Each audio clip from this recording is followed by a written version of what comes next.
karena anugerah Allah. Jemaat sekalian, hari ini kita akan membahas kebenaran firman Tuhan yang terdapat dari 2 Timotius pasal yang keempat ayat 1 sampai dengan yang kelima. Saya mengundang kita semua untuk membuka Alkitab kita masing-masing dari 2 Timotius pasalnya yang keempat ayat 1 sampai dengan yang kelima. Tema kita pada hari ini adalah beritakanlah firman. 2 Timotius pasalnya yang keempat ayat 1 sampai dengan yang kelima. Jika sudah mendapatkannya, saya akan membacakan untuk kita semua, dan jemaat sekalian silakan memperhatikan Alkitabnya masing-masing. Begini bunyi firman Tuhan. Di hadapan Allah dan Kristus Yesus yang akan menghakimi orang yang hidup dan yang mati, aku berpesan dengan sungguh-sungguh kepadamu demi penyataannya dan demi kerajaannya. Beritakanlah firman, siap sedialah baik atau tidak baik waktunya. Nyatakanlah apa yang salah, tegurlah dan nasihatilah dengan segala kesabaran dan pengajaran. Karena akan datang waktunya orang tidak dapat lagi menerima ajaran sehat, tetapi mereka akan mengumpulkan guru-guru menurut kehendaknya untuk memuaskan keinginan telinganya. Mereka akan memalingkan telinganya dari kebenaran dan membukanya bagi dongeng. Tetapi kuasailah dirimu dalam segala hal, sabarlah menderita, lakukanlah pekerjaan pemberita Injil, dan tunaikanlah tugas pelayananmu. Amin. Sedemikian jauh pembacaan Alkitab kita. Jemaat sekalian yang dikasihi Tuhan, ketika kita mendengar atau membaca begitu ya, 2 kata ini atau 1 frasa ini, beritakanlah firman. Saya rasa frasa ini adalah frasa yang sudah tidak asing buat kita orang percaya. Ketika kita melihat ini mungkin akan muncul kurang lebih begitu ya. Saya ketika mendaftarkan pertanyaan ketika melihat tema ini begitu, ada 4. Yang pertama adalah mungkin selanjutnya mau ditampilkan ya. Yang pertama, seberapa penting hal ini? Jadi seberapa penting pemberitakan firman itu? Lalu yang kedua, saya berpikir siapa yang harus melakukannya? Dan yang ketiga, bagaimana melakukannya dan mengapa harus dilakukan pemberitaan firman ini? Nah, jemaat sekalian, untuk memahaminya tentunya kita akan nanti menggali kebenaran firman Tuhan ini. Sekarang kita harus mengerti dulu sebenarnya ini surat 2 Timotius ini apa begitu ya. Jemaat yang terkasih dalam Tuhan, surat 2 Timotius ini adalah surat yang terakhir Paulus tulis kepada Timotius.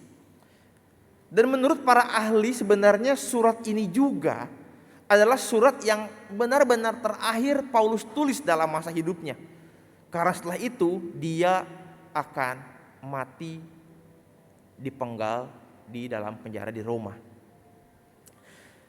Lalu mungkin saya sedikit memberikan penjelasan, mungkin selanjutnya mau ditampilkan begitu ya. Siapa Timotius ini? Ini ada suatu gambar yang menurut saya menggambarkan siapa Timotius begitu ya. Dengan dia adalah seorang muda yang mungkin gambarnya menunjukkan dia seorang yang periang begitu ya. Dia ini anak rohaninya Paulus, rekan pelayanannya Paulus, dan memang Paulus taruh dia utus begitu ya di jemaat Efesus supaya dia menjadi seorang gembala di sana sepeninggalnya Paulus dalam pelayanannya. Nah, inilah kira-kira ciri-ciri daripada siapa Timotius itu. Lalu yang terakhir sebelum kita membahas kebenaran firman Tuhan, kita perlu tahu kota Efesus itu seperti apa. Nah, jemaat sekalian, saya mendaftarkan sedikitnya 4 begitu ya daripada kota Efesus ini. Yang pertama ini adalah kota pelabuhan. Kota pelabuhan dan merupakan salah satu pusat perdagangan Roma pada waktu itu. Karena memang letaknya yang strategis. Bahkan sampai hari ini Efesus ini yang sekarang adalah Turkiye begitu ya. Ini peta yang lama begitu ya. Turkiye ini Ya kita tahu ini adalah tempat yang sangat strategis untuk perdagangan antara Eropa dan Asia, bukan? Yang sering sekarang terkenal dengan Kapadokianya, begitu ya. Lalu orang-orang di Efesus ini karena banyak percampuran budayanya, jadi wajar sehingga hal-hal praktik-praktik penyembahan berhala itu sangat wajar di sana. Bahkan ada juga penyembahan kepada kaisar. Ini orang Romawi waktu itu wajar sekali menyembah kaisar yang sudah meninggal, itu adalah suatu hal yang biasa dan bahkan diwajibkan begitu. Nah, karena mereka menyembah satu berhala atau dewi yang sangat-sangat terkenal pada waktu itu, yaitu dewi ini, Dewi Artemis. Kalau kita lihat banyak jendolan-jendolannya begitu ya. Ini melambangkan kesuburan. Karena ini dewi kesuburan yang mereka sembah. Dan karena tentang kesuburan yang sangat parah, di kota ini terjadi pelacuran bakti. Mengerikan sekali tantangan di dalam pelayanan di kota Efesus ini. Jadi inilah tantangan-tantangan yang dihadapi oleh Timotius pada waktu itu. Bukan hanya dari dirinya sendiri, tetapi dari luar itu memang sudah susah sekali. Kita tidak membayangkan ya bagaimana seorang gembala yang masih muda dengan godaan seperti itu begitu. Karena praktek itu sangat biasa pada waktu itu. Pelacuran bakti, mengerikan sekali. Nah, jemaat sekalian, sekarang mari kita mulai membahas ayat yang sudah kita baca tadi, 5 ayat yang tadi sudah kita baca. Kalau kita perhatikan, sekali boleh ditampilkan slide-nya di 2 Timotius 4 ayat 1 sampai dengan yang ke-2a begitu ya. Saya akan bacakan sekali lagi. Di hadapan Allah dan Kristus Yesus yang akan menghakimi orang yang hidup dan yang mati, aku berpesan dengan sungguh-sungguh kepadamu demi pernyataannya dan demi kerajaannya, beritakanlah firman.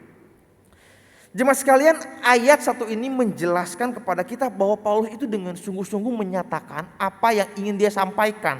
Ini adalah pesan terakhir atau bagian penutup daripada surat Timotius, 2 Timotius ini. Kalau saya membayangkan, ini Paulus seolah-olah tuh ini Timotius di depannya, dia tarik bajunya dan dia bilang di dekat-dekat gitu ya, dengan sangat serius, mukanya dekat banget sama mukanya Timotius, dan dia bilang, beritakanlah firman. Kesungguhan inilah yang tampak daripada tulisan daripada Paulus pada ayat yang pertama ini. Kenapa? Kalau kita perhatikan bahwa Paulus mengatakan di hadapan Allah dan Kristus. Dia seolah-olah membawa Allah dan Kristus itu, ini loh Timotius saksinya. Kamu harus sungguh-sungguh mengerjakan bagianmu ini. Memang tidak mudah, tetapi inilah yang harus kamu kerjakan. Dia harus mengerjakannya, kenapa? Bukan hanya karena keadaan di luar yang sangat-sangat amburadul kacau begitu ya moralnya. Tetapi di dalam gereja Efesus sendiri sudah banyak guru-guru palsu yang menyusup ke dalam jemaat dan mengajarkan pengajaran yang sesat. Timotius sedang menghadapi tantangan bukan hanya dari luar, tapi dari dalam jemaat itu sendiri. Dan keadaan ini yang sangat menyulitkan Timotius. Dan pesan terakhir ini begitu ya, membuat Timotius sadar bahwa tugas pelayanannya ini diawasi oleh Allah yang Maha Kudus itu. Dan bukan hanya itu, tetapi dia harus tahu bahwa tugas ini sangat penting. Saya mendapatkan begitu ya, pertanyaan tadi kan, seberapa penting sih memberitakan firman Tuhan begitu di slide-nya. Saya katakan bahwa ini sangat-sangat penting. Paulus menekankan bahwa demi kerajaan Allah dan demi penyataannya kembali begitu. Berarti Timotius harus disadarkan kembali, diingatkan, dikuatkan bahwa memberitakan firman kepentingannya adalah karena sebentar lagi Kristus akan datang kali kedua. Dan di kali kedua itu ia akan menghakimi umat manusia. Dan bukan hanya itu, beritakan firman juga adalah untuk memperluas kerajaan Allah. Jemaat sekalian, ketika ini ditekankan oleh Paulus kepada Timotius, saya rasa dia yang masih muda itu mulai sedikit tersadar begitu. Oh iya ya, beritakan firman ini ternyata penting banget ya. Ini bukan cuman karena tugas dia, tetapi dia juga harus ingat Kristus akan datang menghakimi kali yang kedua. Karena yang kali pertama sudah, kali kedua adalah tentu penghakiman. Ya bagi orang yang percaya tentu akan mendapatkan reward. Tetapi buat orang yang belum percaya, ini adalah menjadi suatu hal yang sangat-sangat mematikan. Karena penghakiman hidup yang kekal dipertaruhkan di sini. Dan Timotius harus memberitakan firman itu selagi masih ada waktu. Nah, di tengah hal itu tantangan dari dalam yang mungkin cukup menekan dia setiap hari begitu ya. Sebelumnya Paulus sudah mengatakan dalam 2 Timotius 2 ayat yang ke-22. Boleh tampilkan slide-nya. Dikatakan seperti ini, sebab itu jauhilah nafsu orang muda. Jemaat sekalian, kita tahu tadi kan, Timotius ini adalah orang muda. Nah, kalau saya perhatikan begitu namanya orang muda, ada yang namanya semangat yang menggebu-gebu begitu ya. Apalagi ini dia seorang gembala pada waktu itu di sana. Ketika ada tantangan-tantangan seperti itu, saya rasa dalam hatinya sebagai orang muda ada keinginan untuk diikuti oleh banyak orang, didengar perkataannya, dan dipatuhi setiap apa yang dia lakukan begitu ya, dia sampaikan. Tetapi masalahnya ada guru-guru palsu yang tampaknya lebih menjanjikan dan lebih sedap didengar beritanya daripada apa yang Timotius lakukan. Nah, di dalam tantangan seperti ini, Paulus mengatakan jauhilah nafsu orang muda. Tetapi kejarlah katanya keadilan, kesetiaan, kasih dan damai bersama-sama dengan mereka yang berseru kepada Tuhan dengan hati yang murni. Tidak mudah dah sebagai orang muda untuk mengatakan ini begitu, mengejar hal-hal ini. Saya merenungkan bagian ini ketika saya waktu masih muda begitu, apakah iya ya nafsu orang muda seperti itu? Iya. Semangat menggebu-gebu tetapi kadang nggak tahu arahannya. Yang penting diri saya eksis. Yang penting si orang muda ini terus dikenal oleh orang dan orang tahu apa tujuan dia hidup, kenapa dia ada di situ. Dan dia punya kepemimpinan yang baik. Krisis identitas ini sudah Paulus nasihati. Sehingga ia ingin mengatakan beritakanlah firman. Karena di tengah segala kekacauan guru-guru palsu yang ada di dalam jemaat. Dan bagaimana keinginan dia mungkin sebagai orang muda untuk didengar. Di masa-masa yang pelik seperti itulah justru firman Tuhan harus diberitakan. Jemaat sekalian dikasih Tuhan, kalau keadaan kacau begitu ya, ya seenggaknya kita kadang sering lupa sama firman Tuhan bukan? Apalagi dia begitu, yang sedang mengemban tugas yang cukup besar. Makanya Paulus tahu keadaan yang sulit itu, sehingga Paulus sampai menuliskan surat kepada Timotius itu sebanyak 2 kali. Dan di tengah kesulitan itu sendiri tidak mudah bagi seorang hamba Tuhan pada waktu itu untuk menyatakan kebenaran firman Tuhan yang murni. Bahkan kalau kita membaca Efesus 6 ayat 18 sampai 20, Paulus sendiri memohon doa daripada jemaat di Efesus supaya dia diberikan karunia untuk mengatakan perkataan yang benar, bahkan dengan berani untuk menyampaikan rahasia Injil itu, supaya dia juga diberikan karunia untuk benar-benar menyatakan firman Tuhan. Bayangkan, Paulus yang kita tahu sebegitu hebatnya pelayanannya, dia masih meminta doa kepada jemaat di Efesus. Hal ini menunjukkan ketidakmudahan dalam pelayanan firman itu. Dan karena dia tahu, makanya Paulus mengatakan kepada Timotius, tetap beritakanlah firman. Dia sudah mengalami, dia tahu susah, tetapi itu harus dia kerjakan. Jadi kalau dalam bahasa Inggrisnya itu beritakan firman itu preach the word begitu ya. Cuman pertanyaannya sampai di sini gitu. Memberitakan firman yang seperti apa? Nah, jemaat sekalian, ketika saya mencari begitu, ini preach the word, beritakanlah firman. Kata memberitakan firman itu sendiri seringkali pada waktu itu diartikan seperti seorang bentara. Mungkin boleh ditampilkan. Nah ini, bentara begitu ya. Ini adalah bentara, artinya pembawa pesan dari raja. Ini adalah orang-orang pada zaman masa pertengahan begitu ya. Kerajaan-kerajaan Roma pada waktu itu. Tapi kalau saya lihat di film-film Tiongkok begitu, contoh Three Kingdom begitu ya, seringkali kalau ada namanya pelakat kerajaan atau ada orang dari kerajaan yang membawa titah raja, itu semua langsung tunduk dan siap mendengarkan, bahkan berlutut begitu ya. Lebih dramatis kalau saya lihat orang-orang yang ada di film-film Tiongkok begitu ya, langsung dia. Nah, ketika bentara itu menyampaikan firman-Nya atau titah daripada raja itu, semua orang hanya akan berdiam. Semua orang menanti-nantikan apa yang menjadi titah raja itu. Dan ketika yang sudah dilihat aman, sesuai, sang bentara atau pembawa berita dari raja ini akan mulai membuka gulungan titah raja itu dan berkata isinya dengan tegas, jelas, dan keras.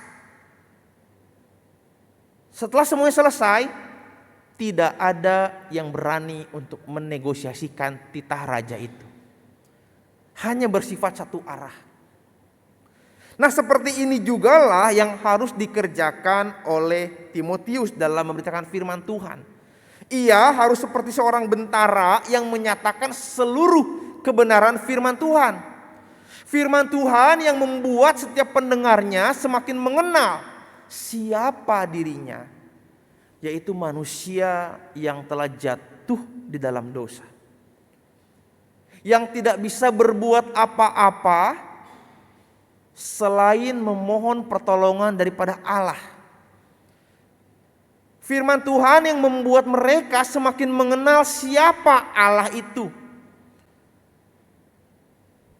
Dan firman Tuhan yang mengarahkan mereka untuk tahu bahwa tidak ada keselamatan selain di dalam Kristus Yesus. Nah, firman Tuhan seperti ini adalah firman Tuhan yang harus disampaikan oleh Timotius, yang berbeda daripada guru-guru palsu yang mungkin terkesan kuno tetapi sangat relevan dan penting dalam kehidupan jemaat.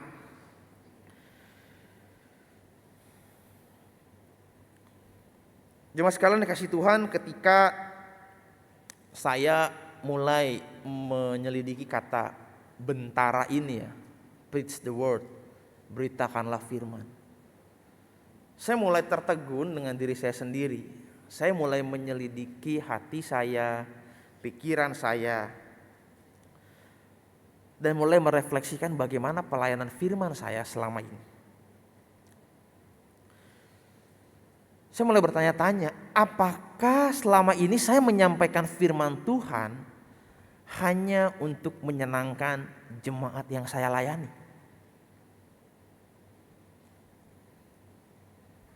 Misalnya saya mungkin lebih banyak bercerita tentang pengalaman saya yang hebat-hebat atau yang sedih-sedih, supaya jemaat lebih tertarik dengan cerita itu daripada firman Tuhannya. Atau bagi orang yang sedang membutuhkan motivasi, karena saya tahu saya kasih firman Tuhan yang berfokus kepada keberhasilan semata, yang berbicara tentang keberhasilan sebagai orang percaya, tidak perlu ada penderitaan dan tidak akan mungkin orang percaya menderita.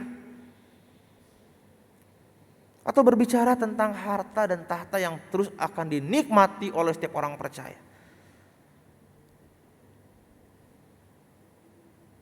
Atau mungkin ketika saya menyiapkan firman Tuhan, saya hanya berpikir, apa ya leluconnya?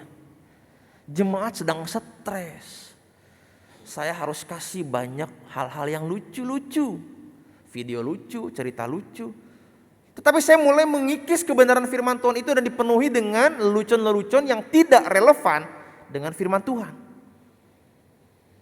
Seolah-olah lelucon itu sangat dibutuhkan oleh jemaat. Tetapi ketika saya lakukan itu pasti salah. Keliru. Karena firman Tuhan adalah yang harus selalu dan pasti akan dibutuhkan, dinantikan oleh umatnya. Ketika saya merenungkan bagian ini, saya berpikir, oke, mungkin ini tentang hanya kesuksesan. Tetapi apakah mungkin saya juga pernah menyampaikan tentang yang ekstrim saja? Contohnya menjadi orang percaya akan selalu menderita. Karena ternyata ada orang-orang yang selalu mencari-cari penderitaan. Gak mungkin ada senangnya.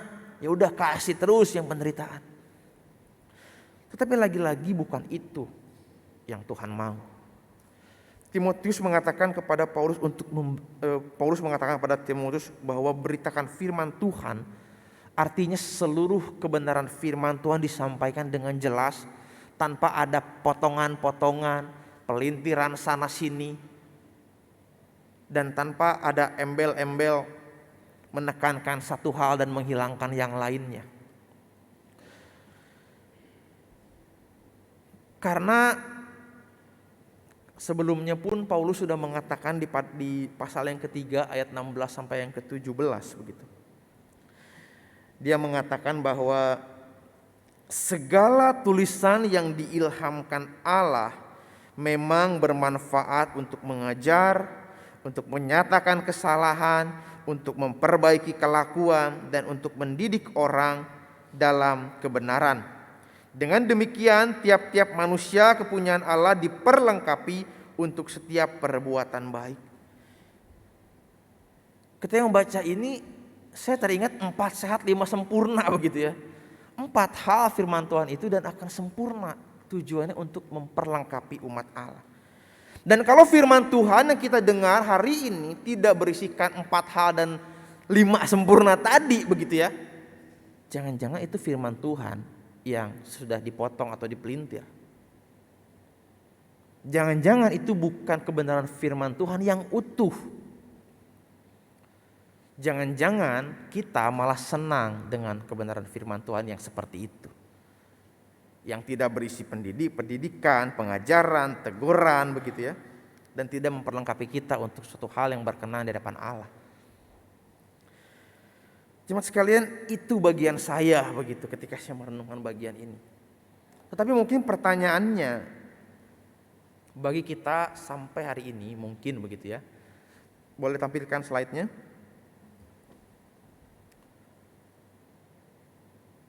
Bagaimana sikap kita saat pemberitaan firman sedang berlangsung? Cuma sekalian di masa-masa yang mungkin penuh dengan apa-apa semuanya di handphone begitu ya. Apa-apa dulu kita mungkin ibadah bisa online, sekarang onsite begitu. Atau hybrid 2 arah begitu ya, baik onsite maupun online bisa dikerjakan. Bagaimana sikap kita saat firman Tuhan sedang disampaikan? Entah itu di dalam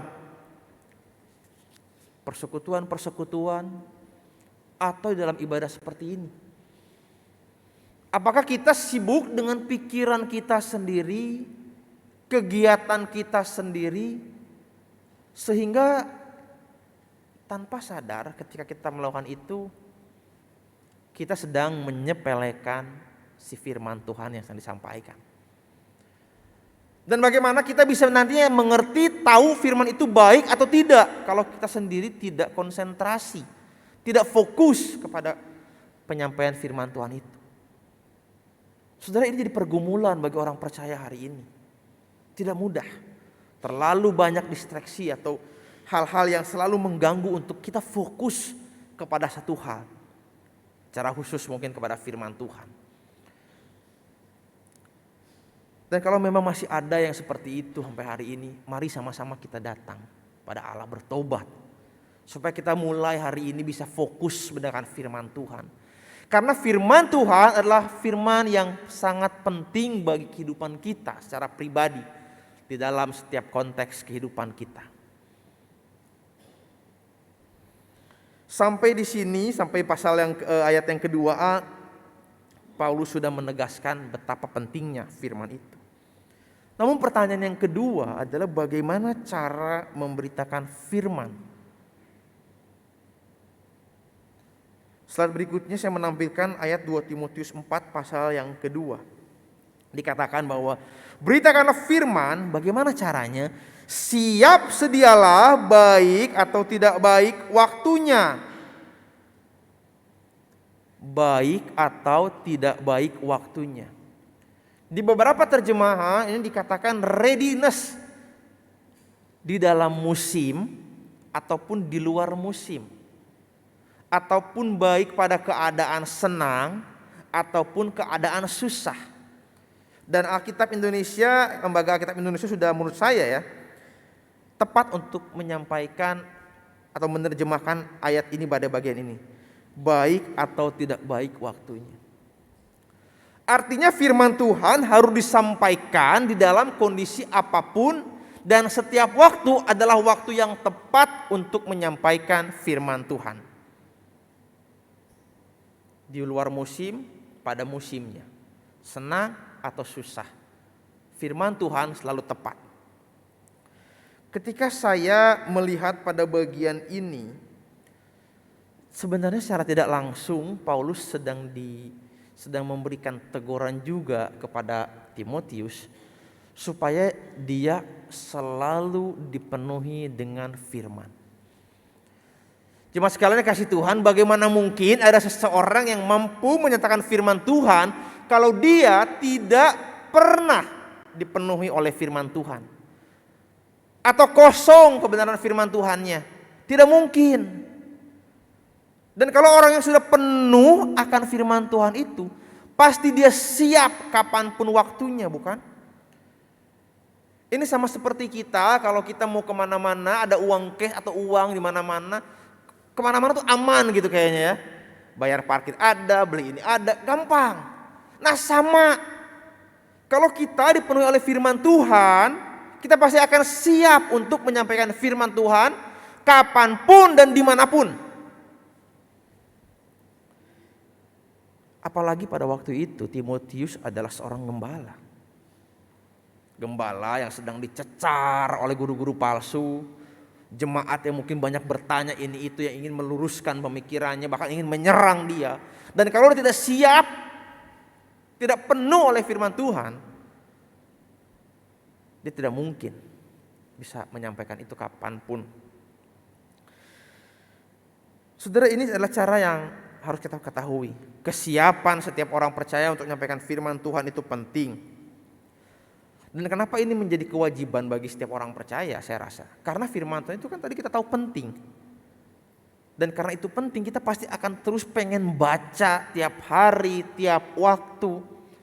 Dan karena kita tahu itu penting, kita baca tiap hari, tiap waktu, kita akhirnya penuh. Bahasa kerennya itu tersaturasi oleh firman Tuhan. Dipenuhi oleh firman Tuhan kehidupannya. Sehingga dia siap. Dan bagaimana caranya? Selanjutnya Paulus mengatakan, nyatakanlah apa yang salah. Nyatakan apa yang salah ini sebenarnya adalah bagaimana ketika firman Tuhan itu disampaikan harus menyentuh ranah kognitif atau logikanya.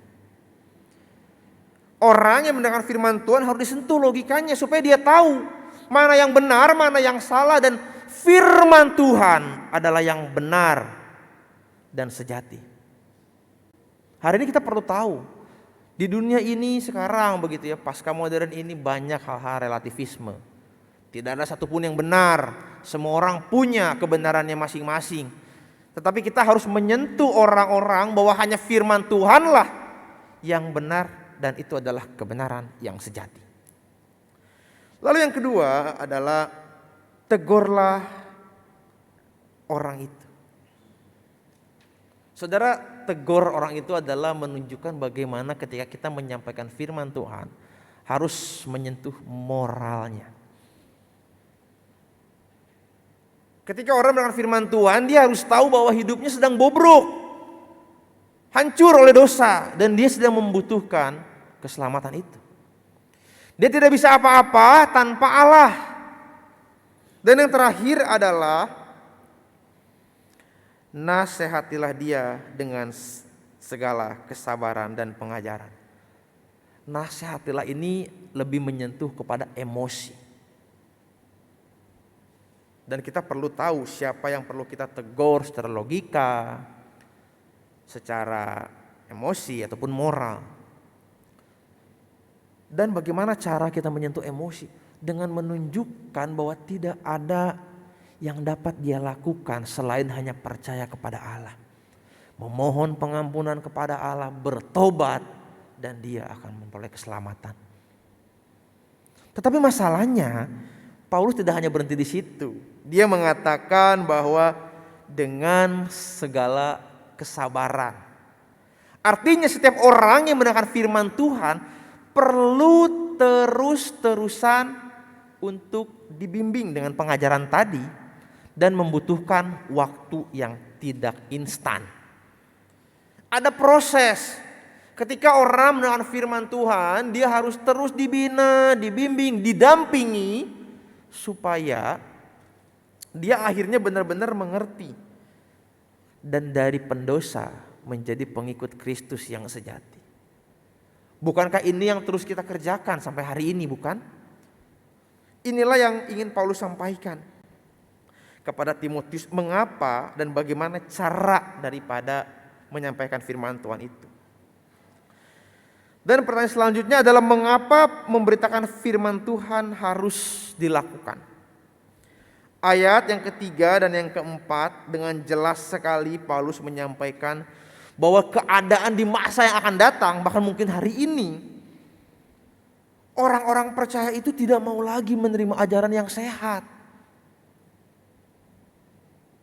Maunya yang instan-instan, yang enak, tetapi bukankah yang instan-instan dan enak seringkali mematikan kehidupan. Kalau kita berbicara tentang makanan begitu ya, yang instan dan enak biasanya bahaya bahan pengawetnya, kurang sehat, dampaknya kalau dimakan terus-terusan jangka panjang merusak kesehatan dan menyebabkan penyakit-penyakit yang mematikan. Nah sama ini juga begitu. Tetapi itulah yang disukai oleh orang-orang Kristen pada masa-masa ini dan mungkin pada masa itu. Mereka di dalam natur dosanya, di mana orang percaya masih terus bergumul setiap hari dengan dosa. Keinginan hatinya ini masih tentang kedagingan. Gak mau dengerin firman Tuhan yang sehat, yang benar gak mau. Bahkan Paulus mengatakan mereka akan mengumpulkan guru-guru menurut kehendaknya untuk memuaskan keinginan telinganya. Dan mereka gak mau tentang kebenaran. Mereka lebih senang tentang mitos-mitos, dongeng-dongeng yang dikemas dengan begitu menarik, seolah-olah firman Tuhan benar-benar kuno sama sekali. Nah masa ini sudah terjadi begitu. Dan Timotius diwanti-wanti untuk terus menyatakan firman Tuhan itu. Dan kalau sampai itu sudah kejadian, ayat yang kelima berbunyi, tetapi kuasailah dirimu. Cuma sekalian dikata kuasailah ini ada yang menerjemahkan sebagai sober begitu ya, yaitu menguasai diri. Kenapa sih saya menanyakan sober? Sober itu apa gitu ya? Biasanya sober ini digunakan oleh orang-orang zaman sekarang, anak-anak muda begitu ya, adalah orang-orang yang sadar, nggak mabuk begitu. Jadi hanya orang yang sadar bukan yang bisa menguasai dirinya, yang tahu harus gerak kemana, kiri kanan. Tapi kalau kita orang yang mabuk, biasanya nggak bisa mengontrol dirinya, bahkan tidak bisa bergerak sama sekali. Maka dari itu Paulus mengatakan di sini, kuasai dirimu ketika hal-hal seperti itu, ketika jemaat lebih menyenangi dongeng-dongeng dan mitos-mitos itu. Sabarlah menderita. Saya menyelidiki bagian ini, sabarlah menderita. Kenapa begitu ya? Karena sebenarnya ketika memberitakan firman Tuhan, pasti ada saja orang-orang yang akan tersinggung. atau sebenarnya tersentuh. Tetapi karena mereka tidak mau mengakuinya, mereka menjadi marah. Dan ketika mereka marah, mereka menyerang si pembawa berita itu. Dan di sini Paulus mengatakan sabarlah menderita. Mengapa dia harus melakukan itu ketika semua keadaan sedang kacau dan tidak kondusif? Paulus mengatakan, lakukanlah terus pekerjaan pemberitaan Injil. Meskipun keadaan seperti itu dan menyerang kamu, penjangkauan jiwa-jiwa harus terus dilakukan. Kabar baik harus terus disiarkan. Karena itu adalah tugas panggilannya sebagai hamba Tuhan. Nah, jemaat sekalian kasih Tuhan, sampai di sini kita sudah mengerti, ada bisa menjawab 4 pertanyaan tadi. Boleh ditampilkan slide-nya. Pertama adalah mengapa, seberapa pentingkah firman Tuhan itu? Jawabannya tentu sangat penting, karena setiap orang percaya atau setiap orang itu akan sangat mengerti dan akan sangat mendapatkan manfaat yang luar biasa, yaitu untuk hidup terus berkenan di hadapan Allah, semakin mengenal Allah. Dan buat orang yang belum percaya, mereka menjadi tahu dan menjadi percaya bahwa ada juru selamat. Dan yang kedua adalah siapa yang harus melakukannya. Nah, jemaat sekalian dikasih Tuhan, seringkali orang Kristen masa kini kalau bicara tentang beritakanlah firman, di pikirannya pasti yang memberitakan firman itu udah pasti wajib dan hanya satu-satunya para hamba Tuhan atau pendeta evangelis begitu. Udah 2 orang itu aja yang boleh memberitakan firman Tuhan. Tetapi kalau kita baca firman Tuhan ini, memang Timotius adalah gembala pada waktu itu. Tetapi bukankah firman Tuhan ini ditujukan kepada setiap kita orang percaya? Dan setiap orang percaya mendapatkan amanat agung daripada Kristus untuk terus mengabarkan Injil. Berarti tugas pemberitaan firman ini adalah untuk semua orang percaya tanpa terkecuali. Memang yang membedakan mungkin kita mulai apa bedanya begitu ya. Kan hamba Tuhan memang itu.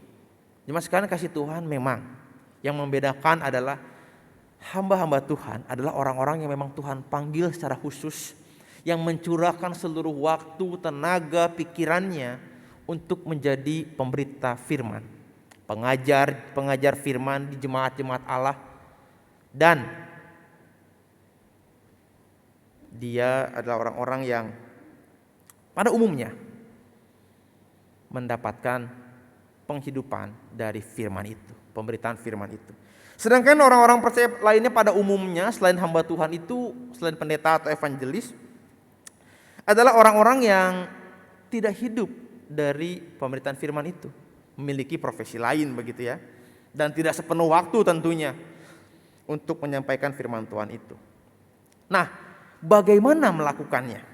Jawabannya adalah dengan menyentuh logika, moral, dan emosinya, meskipun tidak mudah, serta perlu dengan kesabaran dan bimbingan yang terus-menerus.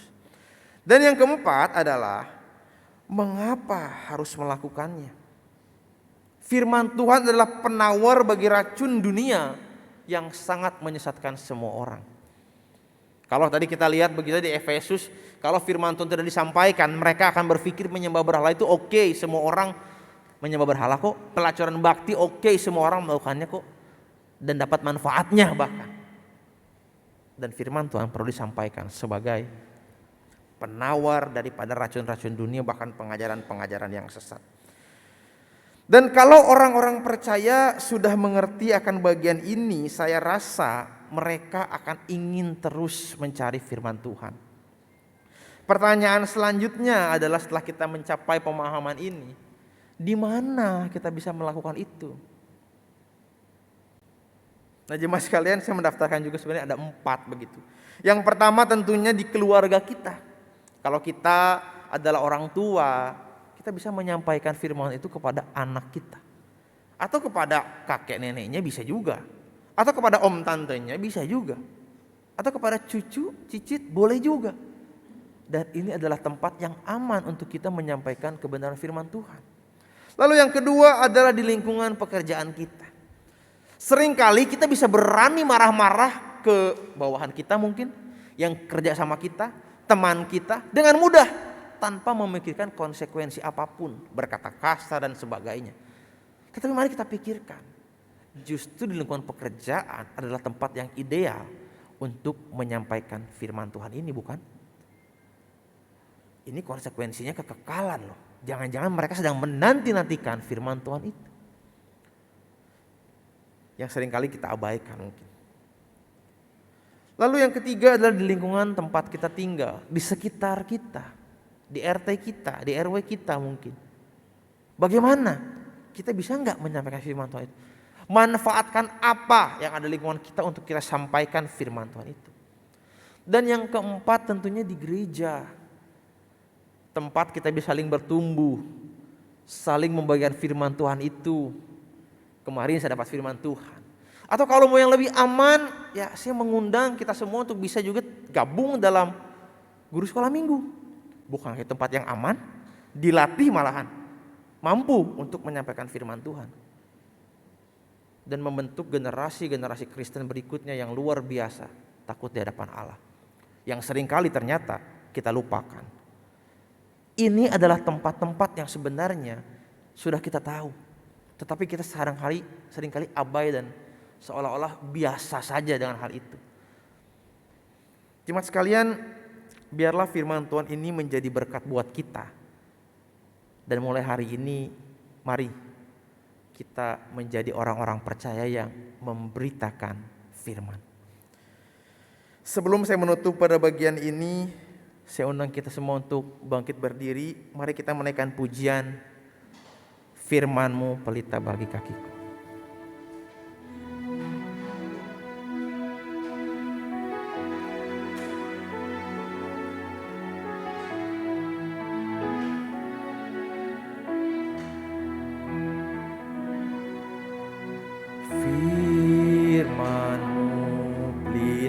Bagi kakiku, terang bagi jalanku.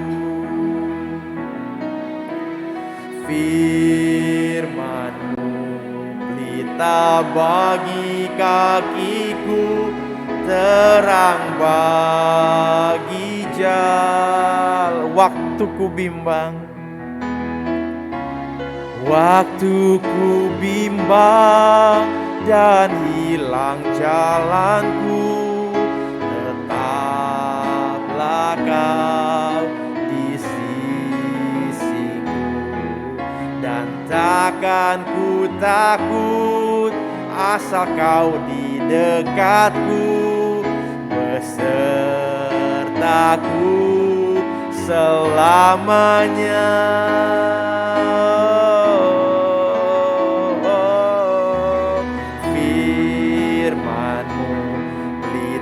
Bagi kakiku, terang bagi jalanku.